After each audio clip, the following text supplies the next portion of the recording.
आज हम बात करने वाले हैं साल 2021 में आई एक Russian drama horror mystery movie x के बारे में। कहानी शुरू होती है हाई स्कूल में पढ़ने वाले साशा नाम के एक लड़के से, जो एक रात अपने दोस्तों के सामने कूल बनने के लिए अपने सोशल अकाउंट पर एक फोटो पोस्ट करता है और उस फोटो में साशा एक लड़की के साथ था। साशा सभी से कहता है कि वो उसकी गर्लफ्रेंड है। आगे 7 साल बीतने के बाद हम साशा को देखते हैं, जो एक बार में अपनी मंगेतर कात्या और उसके दोस्त ओलेग और जेनिया के साथ अपने एंगेजमेंट सेलिब्रेट कर रहे थे। कात्या और साशा तो बहुत खुश थे, लेकिन उसी वक्त जेनिया कात्या को अपना मोबाइल दिखाते हुए कहती है कि ये देखो साशा ने अपनी सोशल अकाउंट पर कौन सा फोटो पोस्ट किया है। वो फोटो देखने के बाद कात्या कुछ गुस्से में थी और वो तुरंत साशा को वहां से चलने को कहती है। अब ओलेग ने भी ज्यादा शराब पी ली थी, इसलिए जेनिया उसे घर छोड़ने जाती है। वहां से जाते वक्त कात्या साशा से उस फोटो के बारे में पूछती है जो उसने अपने सोशल मीडिया पर पोस्ट किया था, और ये वही 7 साल पुराना फोटो था जिसमें साशा अपनी गर्लफ्रेंड के साथ था। साशा बताता है कि जरूर किसी ने उसके साथ मजाक किया होगा, क्योंकि आज मैंने पोस्ट तो छोड़ो, फेसबुक और अपना अकाउंट भी लॉगिन नहीं किया है। ये सुनने के बाद कात्या उसी समय वो फोटो डिलीट करने के लिए कहती है। कुछ देर बाद दोनों अपने घर पहुंचते हैं और तुरंत रोमांस करना शुरू करते हैं। वही दूसरी तरफ एक न्यूज देखते हैं जिसमें एक लड़की ने किसी के शादी में जाकर दूल्हे को गोली मार दी और फिर खुद की भी जान ली। उसी रात कात्या जब नींद से उठती है तो उसे अपने थोड़ी ही दूर एक काला साया दिखाई देता है, और कात्या जब डर के मारे साशा को उठाने जाती है तो मानो साशा की जगह कोई शैतान था।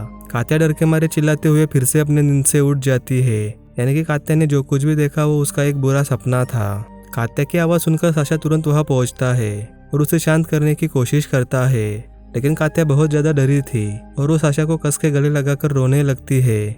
कुछ दिन ऐसे ही बीत जाते हैं और एक दिन कात्या जब जेनिया के साथ पुल में स्विम कर रही थी तो जेनिया बीच में ही हॉट शावर लेने चली जाती है और अब कात्या पुल में अकेली ही थी।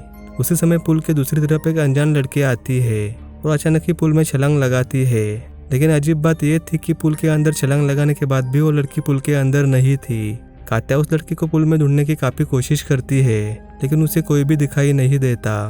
तभी अचानक वहाँ की लाइट चली जाती है और चारों तरफ अंधेरा और धुआं छाने लगता है। वहाँ का नजारा अब काफी भयानक बन चुका था और तभी एक आवाज सुनाई देती है, वो सिर्फ मेरा है।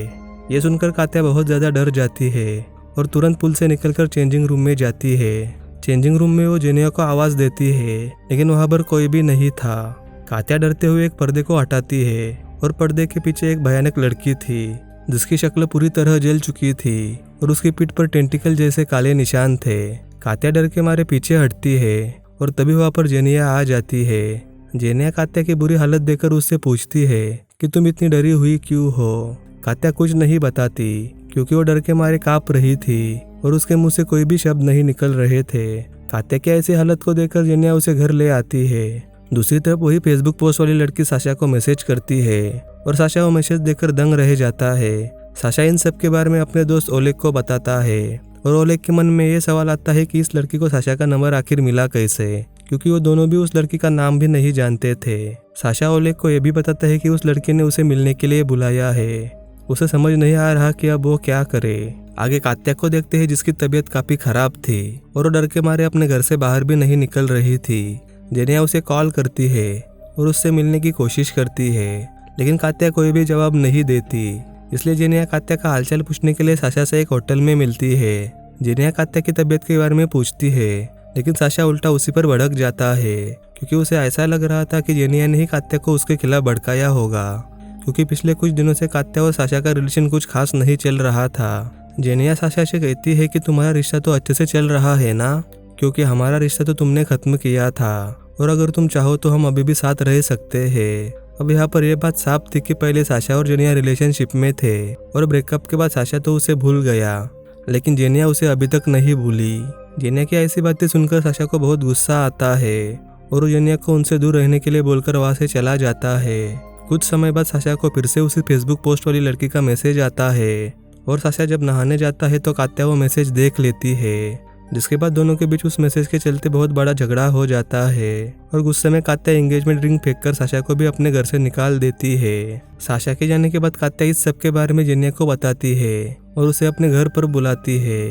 उसी बीच कात्या उसी फेसबुक पोस्ट वाली लड़की के बारे में पता करने की कोशिश करती है और इंटरनेट पर उसे वही आर्टिकल मिलता है जो कहानी की शुरुआत में देखा था। उस न्यूज को देखने के बाद कात्या को पता चलता है कि उस लड़की का नाम मारिया है। और उसकी मौत बस एक हफ्ते पहले ही हो चुकी है। कात्या इस सब से काफी सोच में पड़ जाती है कि अगर इस लड़की की मौत एक हफ्ते पहले हो चुकी है तो साशा को उसके अकाउंट पर मैसेज किसने किया। उस वक्त वो आत्मा कात्या के घर आती है और कात्या को अपने आसपास की सारी चीजें काली पड़ती हुई दिखाई देती है। कात्या जैसे ही पीछे मुड़ती है तो उसे किसी बुरी शक्ति की मौजूदगी का एहसास होता है और कात्या जैसे ही वहां से भागने की कोशिश करती है वैसे ही वो आत्मा उसे हवा में उठाकर सामने वाली दीवार पर पटक देती है। और फिर जब कात्या की आंख खुलती है तो वो अस्पताल में थी। साशा उसे बताता है कि वो और जेनिया उसे यहाँ पर लाए हैं क्योंकि वो जब उसके घर पर गया था तो वो वहाँ पर बेहोश पड़ी हुई थी। वहाँ पर कात्या साशा को बताती है कि उसकी एक्स गर्लफ्रेंड मारिया की मौत एक हफ्ते पहले ही हो चुकी है और किसी ने तुम्हारा अकाउंट हैक कर मुझे मैसेज किया था। यह सब सुनकर साशा का शक सीधे जेनिया पर जाता है और वो जेनिया को धमकी देता है कि अगर आज के बाद तुम हम दोनों के बीच आई तो मुझसे बुरा कोई नहीं होगा। जेनिया उसे बहुत समझाने की कोशिश करती है कि कात्या मेरी बेस्ट फ्रेंड है और मैं उसके साथ ऐसा नहीं कर सकती, लेकिन साशा को जेनिया पर जरा भी यकीन नहीं था। इसलिए वो अस्पताल से सीधा अपने घर आती है। वो बहुत ही परेशान हो रही थी, इसलिए कॉल करके ओलेग को अपने घर पर बुलाती है। अगले ही पल जेनिया के घर पर पिंजरे में रखा पक्षी चिल्लाने लगता है और जेनिया उसके ऊपर कपड़ा रखती है। जेनिया साशा पर काफी ज्यादा गुस्सा थी और उसी के बारे में सोचकर वो ड्रिंक करने लगती है। वो साशा को वॉइस मैसेज भेजती है कि मुझे तुम्हें कोई बात साबित करने की जरूरत नहीं है, मैंने तुम्हें कोई भी मैसेज नहीं किया था और तुम्हारी एक्स मर चुकी है तो उसके फोटोज पोस्ट करना बंद कर दो। इतना कहकर जेनिया फोन को साइड में रखती है। उसी बीच वो पंछी पिंजरे में फड़फड़ाने लगता है जैसे कि कोई उसका गला दबा रहा हो। जेनिया जैसे ही पिंजरे से पर्दा हटाती है तो वो पंछी वहाँ नहीं था, वो गायब हो चुका था। तभी जेनिया एक लड़की को देखती है जो अंधेरे में एक साई की तरह उसकी तरफ देख रही थी और अगले ही पल जेनिया को हवा में उठाती है और बड़ी ही बेरहमी से मार देती है। कुछ समय बाद जब ओलेग वहाँ आता है तो उसे वहाँ पर जेनिया की लाश मिलती है। इस सब से डरते हुए ओलेग तुरंत इस सब के बारे में साशा को बताता है और साशा इससे बहुत परेशान हो जाता है। वही दूसरी तरफ अस्पताल में जब साशा नींद से उठती है तो एक काला साया उसे डराने की कोशिश करता है। साशा डरते हुए अस्पताल के रूम से भाग जाती है और बाहर उसे साशा मिलता है। दोनों वहां से भाग ही रहे थे कि तभी उस लड़की की आत्मा दोनों के सामने ही खड़ी थी। उस आत्मा को देखकर दोनों की हालत काफी खराब हो जाती है, लेकिन किसी तरह से दोनों अपनी जान बचाकर वहां से भाग जाते हैं। अब कात्या समझ गई थी कि ये कोई और नहीं बल्कि मारिया की ही आत्मा है और वो साशा से मारिया के बारे में पूछती है। साशा उसे बताता है कि वो उसकी एक्स नहीं है बल्कि वो कभी उसकी गर्लफ्रेंड भी नहीं थी। साशा जब हाई स्कूल में फोन रिपेयरिंग का काम करता था उस वक्त एक पुराने फोन में उसे मारिया की फोटो मिली थी और उसने अपने दोस्तों के सामने कूल और हीरो बनने के चक्कर में उस फोटो को फोटोशॉप करके अपने अकाउंट पर पोस्ट करी थी। साशा उसे यह भी बताता है कि वो मारिया को जानता तक नहीं। इसके बाद कात्या उसे एक न्यूज आर्टिकल दिखाती है जहाँ पर मारिया ने उसके एक्स के शादी में घुसकर उसे मार डाला था और फिर खुद की भी जान ली थी। ये सारी बातें जानने के बाद वो दोनों सच का पता लगाने के लिए मारिया के घर जाते हैं जहाँ पर उन्हें मारिया की माँ मिलती है। वहाँ पर वो दोनों देखते हैं कि टेबल पर कुछ चीजें रखी है जिनका इस्तेमाल किसी पेशेंट के सीधे पेट में खाना पहुँचाने के लिए किया जाता है। मारिया की माँ बताती है कि उसके पति कोमा में है और उन्हें ही खाना खिलाने के लिए इन ट्यूब्स का इस्तेमाल करना पड़ता है। मारिया की माँ दोनों को मारिया की कहानी बताती है कि आज से ठीक 7 साल पहले मारिया की शादी होने वाली थी। शादी के कुछ ही दिन पहले किसी ने उसकी फोटो इंटरनेट पर किसी दूसरे लड़के के साथ पोस्ट की और इस बात से मारिया के होने वाले पति को काफी गुस्सा आया और उसने मारिया के साथ उसका रिश्ता तोड़ दिया। बस इतना ही नहीं, उसने मारिया के चेहरे पर एसिड भी फेंका जिससे मारिया की जिंदगी पूरी तरह बर्बाद हो गई और 7 साल तक मारिया ने खुद को अपने कमरे में ही बंद करके रखा था। और कुछ ही दिन पहले उसे जब पता चला कि उसका एक्स जेल से छूटने के बाद किसी दूसरे लड़की से शादी कर रहा है तो उससे रहा नहीं गया और उसने अपने पिता की गन से उसे मार डाला। यह सब सुनने के बाद साशा को अपने आप पर काफी गुस्सा आता है और काफी बड़ा पछतावा भी होता है क्योंकि उसके एक बेवकूफ़ी भरी पोस्ट ने मारिया की पूरी जिंदगी बर्बाद कर दी थी। मारिया के घर से निकलने के बाद दोनों फैसला लेते हैं कि उन्हें जल्द से जल्द शादी कर लेनी चाहिए ताकि ये आत्मा उन्हें कोई भी नुकसान ना पहुंचा सके। दोनों ओलेग को सारी बातें बताते हैं और उसे एक आईना लाने को कहते हैं क्योंकि मारिया जब जिंदा थी तब उसे आईने से बहुत डर लगता था। तीनों आईना लेकर चर्च के फादर के पास जाते हैं और उन्हें सारी बातें समझाते हैं, लेकिन फादर को उनकी बातों पर यकीन नहीं होता। तभी वो आत्मा चर्च के एक आदमी पर हमला करती है और इसी गड़बड़ी में वो आईना नीचे गिरकर टूट जाता है। सभी डरकर दरवाजा बंद करते हैं और तुरंत शादी की विधि शुरू करते हैं। फादर शादी की विधि के लिए अपने पवित्र पोशाक पहनते हैं।